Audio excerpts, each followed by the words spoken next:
हम लोग चाहते हैं कि वहां पर हमें डॉक्टर मिले, लेकिन हमारे सामने समस्या होती है कि हम डॉक्टर की उपलब्धता वहां करा नहीं पाते। पहले तो डॉक्टर उपलब्ध नहीं, जो डॉक्टर उपलब्ध है वो मुख्यालय से बाहर जाना नहीं चाहता, और इसलिए हम लोगों ने इस बारे में किया। हमारे पास उत्तर प्रदेश के अंदर 8 एस्पिरेशनल डिस्ट्रिक्ट थे जो आकांक्षात्मक जनपद थे। इन 8 नए आकांक्षात्मक जनपद में जो 6 इंडिकेटर्स तय किए थे भारत सरकार ने, वहां पर स्वास्थ्य और पोषण भी एक था। हम लोगों ने बड़ा प्रयास किया, अच्छे डॉक्टरों को वहां तैनात करें, उनको एक पैकेज भी दें, लेकिन जो तैनात होता था वह 1 महीना कार्य करता था, फिर 2 महीने गायब होता था। और मुझे देखकर बहुत तकलीफ होती थी संवेदनहीनता पर। एक चिकित्सक इस गैर जिम्मेदारपन से सरकार से हर महीने वेतन लेता था और 2-2 महीने गायब है।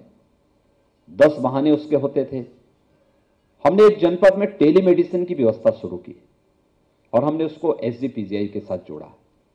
बहुत अच्छे रिजल्ट उसके आए, और मैं मानता हूं ये टेक्नोलॉजी पब्लिक के लिए तो बहुत अच्छी है, लेकिन आप सब के लिए आने वाले समय में नए मेडिकल स्टूडेंट्स के लिए, उनके स्वयं के कार्य के लिए एक बाधक भी है, क्योंकि ये आप सबके लिए एक चुनौती भी है। क्योंकि जहां पर जो आवश्यकता है उस आवश्यकता की पूर्ति सरकार तो किसी न किसी तरीके से करेगी ही। और मैंने देखा श्रावस्ती में हम जिस चिकित्सक को तैनात करते थे, 1 महीना अच्छा काम करता था, उसके बाद 2 महीने गायब हो जाता था। उसके बाद सीएमओ के साथ मिलकर के उनके अपने खेल प्रारंभ होते थे। तो हमने कहा खेल बंद करो, टेलीमेडिसिन के साथ इसको जोड़ दो, और एसजीपीजीआई से उसकी सेवाएं हमने प्रारंभ की। बहुत अच्छा चल रहा है। हमने कहा कल 4 डॉक्टर रख दो, 4 डॉक्टर, 50 डॉक्टर का काम हम अपने आप प्रारंभ कर देंगे। और टेलीमेडिसिन ने 4 डॉक्टर ने वहां पर इतनी बेहतर व्यवस्था देनी प्रारंभ की कि आज जब हमारे आकांक्षात्मक जनपद की जो मेरिट आई है उसमें श्रावस्ती हेल्थ के इस इंडिकेटर में देश के अंदर जो टॉप के 10 हैं उनमें से एक स्थान वह बना रहा है। लेकिन मैं आप सबसे कहूंगा कि हम सबको भी ध्यान देना होगा। जो सरकार हम पर खर्च कर रही है, जो सरकार हर प्रकार की सुविधाएं उपलब्ध करा रही है, और जब सेवाएं देने की बात आती है तब हम लोग पीछे भागते हैं, तब हम स्वयं के बारे में सोचते हैं। एक इसके बारे में सोचना होगा। दूसरा, विगत 4 वर्ष के दौरान, 4.5 वर्ष के दौरान काफी अच्छी प्रगति स्वास्थ्य सेवाओं के क्षेत्र में पूरे देश के अंदर हुई है, और विगत 1.5-2 वर्ष के दौरान उत्तर प्रदेश ने भी इसमें एक अच्छी छलांग लगाई है। मुझे ये पैरामीटर इसलिए भी देखने के अवसर प्राप्त हुई है, मुझे अपने जो 8 हमारे एस्पिरेशनल डिस्ट्रिक्ट थे उनके बारे में पूरे आंकड़े तैयार करना होता है, उनके बारे में आगे एक रिपोर्टिंग भी देनी पड़ती है, उनकी रिपोर्टिंग भी लेनी होती है। तो स्वास्थ्य और पोषण उसका एक पैरामीटर है, तो उसके अनुसार फिर मुझे इन सब कार्यों को देखता हूं तो मैं मानता हूं कि प्रदेश के अंदर काफी कुछ इसमें प्रगति हुई। हम लोग जब आए थे तब भारत सरकार उत्तर प्रदेश को प्रत्येक जनपद को 2 लाइफ सपोर्ट एम्बुलेंस उपलब्ध कराना चाहती थी, यानी जो कार्डियक वैन होती हैं जिसमें आपके वेंटिलेटर्स होते हैं, मॉनिटर होते हैं, सारी सुविधाओं से युक्त होते हैं। उत्तर प्रदेश में एक ऐसी सरकार थी जो लेना ही नहीं चाहती थी, यानी भारत सरकार दे रही है लेकिन उत्तर प्रदेश सरकार लेना नहीं चाहती थी।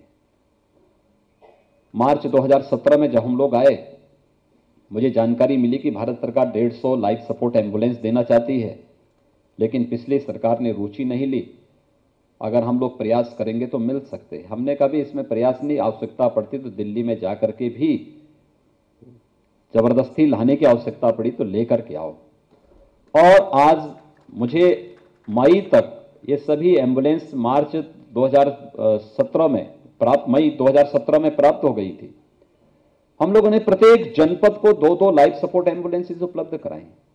आप मेडिकल के छात्र हैं, आप सब जान सकते हैं, एक कार्डियक वैन का उपयोग कितना महत्वपूर्ण होता है। किसी एक व्यक्ति की जान को बचाने में कितनी बड़ी भूमिका इसकी हो सकती है।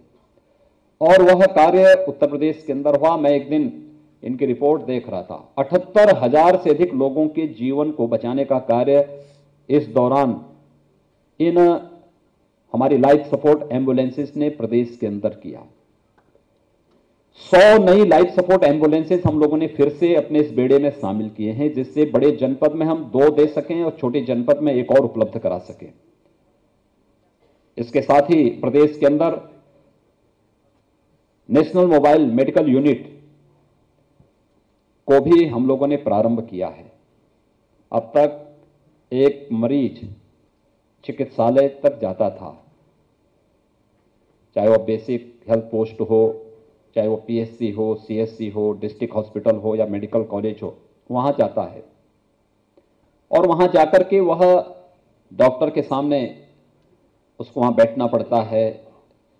हम लोगों ने इस मोबाइल मेडिकल यूनिट के माध्यम से एक सुविधा देना प्रारंभ किया है कि प्रदेश के 53 जनपदों को हम लोगों ने लिया है।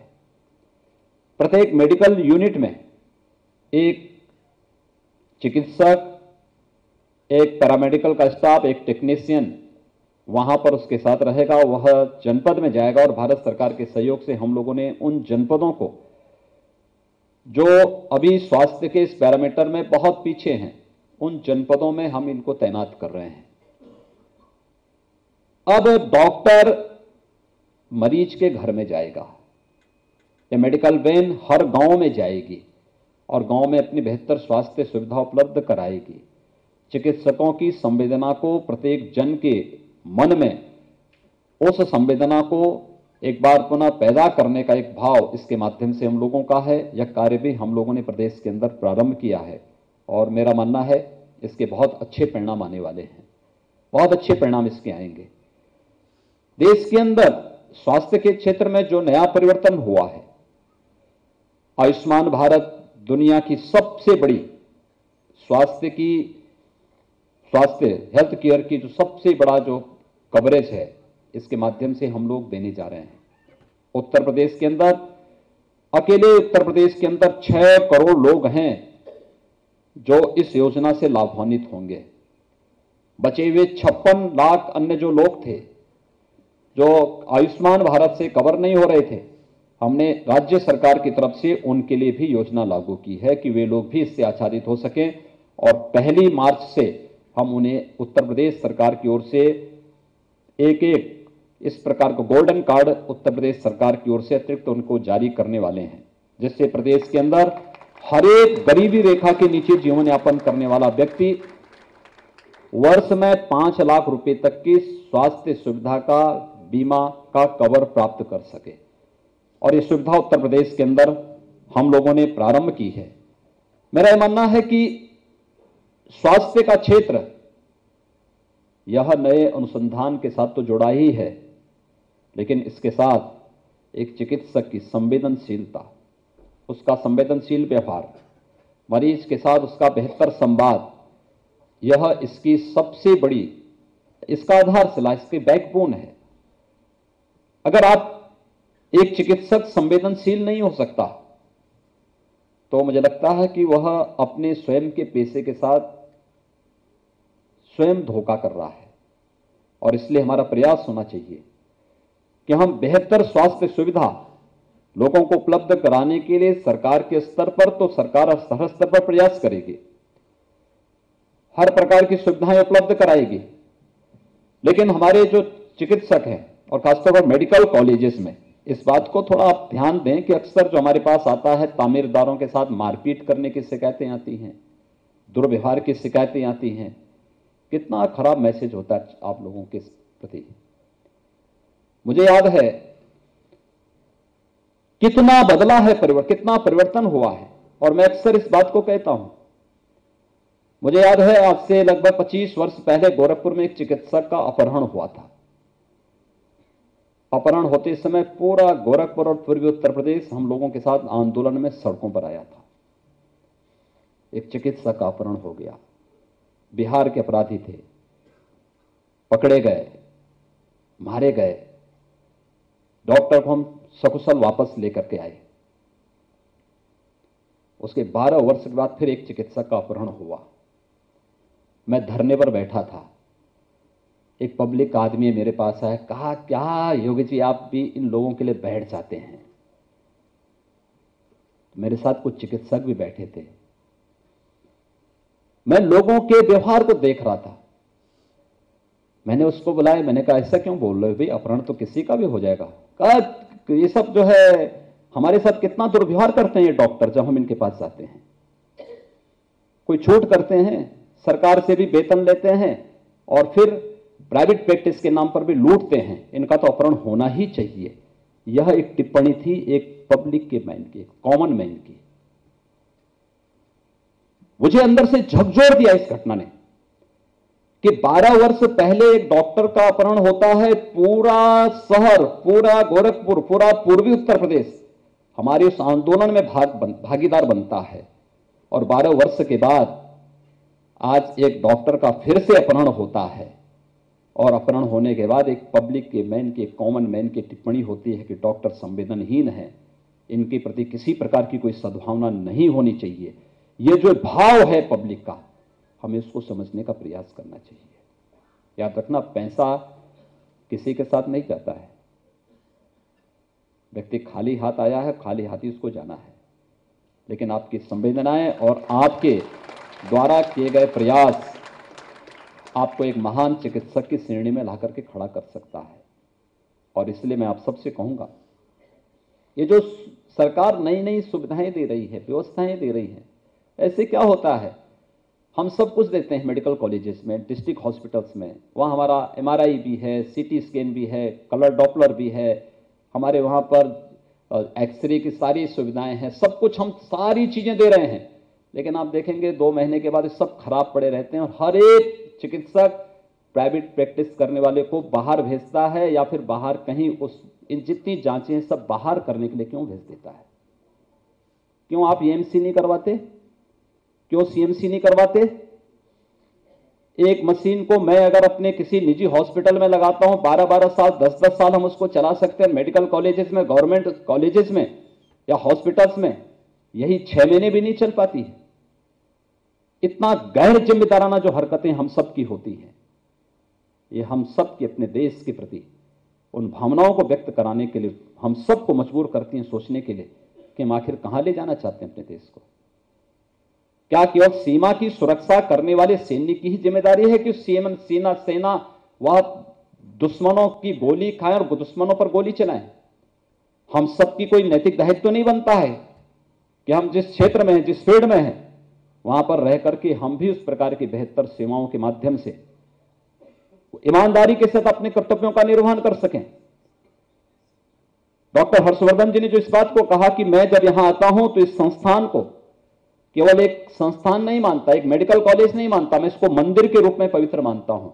और मेरा यह मानना है, जो हमारी आजीविका का आधार है, जो हमें सम्मान और स्वाभिमान के साथ आगे बढ़ने के लिए जो संस्था प्रेरित करती है, उस प्रकार का स्पेस दे रही है, वो सचमुच हमारे लिए सबसे पवित्र स्थल तो वही होना चाहिए। और जिस दिन ये भाव हम सबके अंदर पैदा होगा, भारत को दुनिया की महाशक्ति बनाने से कोई ताकत रोक नहीं पाएगी। और मुझे लगता है इस दिशा में प्रत्येक नागरिक को सोचने की आवश्यकता है। हम इस दिशा में प्रयास कर सकें, मुझे लगता है कि यह आज की आवश्यकता है। यहां पर डॉक्टर जोशी जी ने जो बात यहां पर कही या डॉक्टर हर्षवर्धन जी ने जो बात कही, यहां की जो कुछ बुनियादी आवश्यकताएं हैं, वैसे आज सुबह ही मैंने 2 मेडिकल कॉलेजेस के बारे में, कानपुर के बारे में भी और आगरा के बारे में भी, आपके चिकित्सा शिक्षा मंत्री से मैं बातचीत के बारे में इस बार मैं कह रहा था कि मैं आगरा जब गया था तो वहाँ के मेडिकल कॉलेज की जर्जर स्थिति को देख करके मैंने विगत वर्ष भी कहा था कि भाई नई बिल्डिंग इनकी बनानी चाहिए, नया हमें भवन इनको देना चाहिए। हम अपना एक ठोस कार्ययोजना तैयार करें इन सब के लिए। समस्या पैसे की नहीं, आने वाला है, इस विश्वास के साथ आप सबके प्रति मैं इस मेडिकल कॉलेज के सुपर स्पेशलिटी ब्लॉक के आज के इस शिलान्यास कार्यक्रम के अवसर पर आप सबको हृदय से बधाई देता हूं, शुभकामनाएं देता हूं। धन्यवाद। जय हिंद।